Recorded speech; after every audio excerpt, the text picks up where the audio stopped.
Il n'y avait pas encore de véhicule électrique chez Kia en Europe, voici un manque désormais comblé par le Soul EV, version 100% électrique et non pas hybride du petit SUV urbain.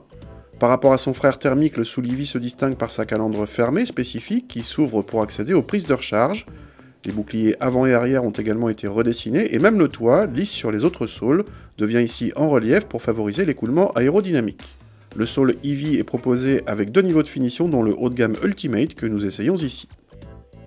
A l'intérieur, l'habitacle bien présenté a subi quelques retouches dans cette version EV avec une sellerie et des compteurs spécifiques ou une console centrale entourée de laqué blanc.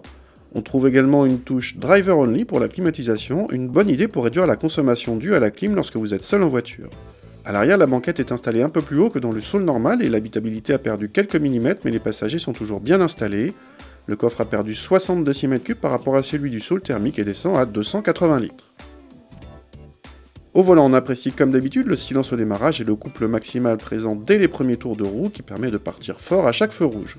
Le silence du moteur révèle cependant quelques bruits de mobilier indésirables dans l'habitacle sur mauvais revêtement.